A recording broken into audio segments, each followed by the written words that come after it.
And అలాగే రామ్ అచ్చా సాంగ్ని ఈ సినిమా కోసం వారు అందించారు. ఎస్ అనంత్ శ్రీరామ్ గారు, very hearty welcome to you. ఇక కాసర్ల శ్యామ్ గారు మంచి బీటు మంచి ట్యూనే కాదు, పాటల్లో మంచి లిరిక్ని కూడా ఆడియన్స్ బాగా ఆదరిస్తారు అన్నదానికి నిదర్శనం మా కాసర్ల శ్యామ్ గారి పాటలు. ఈరోజు ముచ్చటగా ముగ్గురు ఉన్నారు ఇక్కడ వేదిక మీద. ఇది చాలా అరుదుగా జరిగేటువంటి విషయము. ఇది చూడడానికి అసలు కళ్ళు చాలటం లేదు. ముగ్గురిని ముందు ఈ ముగ్గురులో కల్లా అతి చిన్నవారు అనంత్ శ్రీరామ్ గారు ని మాట్లాడవలసిందిగా రిక్వెస్ట్ చేస్తున్నాము. సముద్రంలోకి గోదావరి వెళ్తుందని తెలుసండి, గోదావరి పక్కకి సముద్రం వస్తుందని మిమ్మల్ని చూసి అర్థమవుతుంది. అది చంద్రుణ్ణి చూసి ఉప్పొంగే సముద్రంలా చరణ్ని చూసి ఉవ్వెత్తున పొంగుతున్న ఈ జన సముద్రానికి చేతులు జోడించి నమస్కారాలు తెలియజేస్తున్నాను. రంగస్థలం సినిమాలో రామ్ చరణ్ గారు అడిగారు, ఆ గట్టునుంటావా ఈ గట్టునుంటావా అని. కానీ ఈరోజు ఆ గట్టున ఈ గట్టున ఆయనే మీ బాబాయే ఉన్నారు కాబట్టి ఏ గట్టునున్నా మిమ్మల్ని గుండెల్లో పెట్టుకుంటామని మీరు చూపిస్తున్న ఈ ఉత్సాహానికి మరొకసారి నమస్కారాలు తెలియజేస్తున్నా.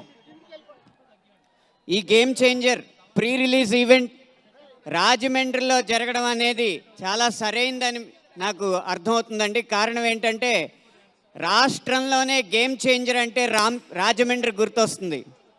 ఈ తెలుగు సాహిత్యానికి గేమ్ చేంజర్ లాంటి మహాభారతం కావ్యం ఈ గోదావరి ఒడ్డు మీదే పురుడు పోసుకుంది. సాహిత్యానికి గేమ్ చేంజర్ రాజమండ్రి.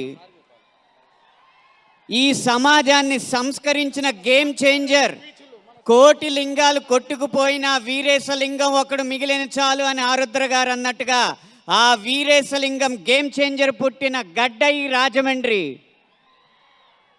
10 రోజుల ముందే రాజమండ్రికి పండగ వచ్చినట్టు అనిపిస్తుంది. 10వ తారీఖునే రాష్ట్రానికి పెద్ద పండగ వస్తుంది. ఆ 10 రోజుల ముందు వచ్చిన పండగ ఈ game changer pre release event అయితే 10వ తారీఖున వచ్చే పెద్ద పండగ గేమ్ చేంజర్ విడుదల. ఆ పెద్ద పండగ కోసం మీరు ఉత్సాహంగా ఉరకలెత్తుతున్నారని నేను భావిస్తున్నాను. మీ ఉత్సాహానికి మీ అంచనాలకి ఏ మాత్రం తగ్గకుండా గేమ్ చేంజర్ సినిమా రేపు తెర మీద ఉండబోతుందని వాగ్దానం చేస్తున్నాను. ఎందుకంటే రాజకీయాన్ని రాజమండ్రిని వేరు చేయలేం కాబట్టి మీకు వాగ్దానం చేసి చెప్తున్నాను, గేమ్ చేంజర్ బొమ్మ బ్లాక్ బస్టర్, అది మాత్రం రాసి పెట్టుకోండి. అయితే ఈ గేమ్ చేంజర్ సినిమాకి పాటల్లో నేను రాసిన అక్షరాల కంటే నాకున్న అదృష్టమే గొప్పది. ఒక జాతీయ స్థాయి దర్శకుడు, జాతీయ అవార్డు పొందిన సంగీత దర్శకుడు, జాతి గర్వించదగ్గ నృత్య దర్శకుడు, అంతర్జాతీయ స్థాయి గ్లోబల్ స్టార్ రామ్ చరణ్ గారు చిందులకి నేను పాట రాయడం నా పూర్వజన్మ అదృష్టంగా భావిస్తున్నాను. ఇంత గొప్ప అవకాశం ఇచ్చిన దిల్ రాజు గారికి మనస్ఫూర్తిగా కృతజ్ఞతలు తెలియజేస్తూ విరమిస్తున్నాను. Thank you so much. మనకి అనంత్ శ్రీరామ్ గారు థ్యాంక్ యూ. అండ్ ఇంకా మనకి మాట్లాడడానికి చాలా మంది స్పీకర్స్ ఉండడం వల్ల అందరినీ క్లుప్తంగా మాట్లాడవలసిందిగా రిక్వెస్ట్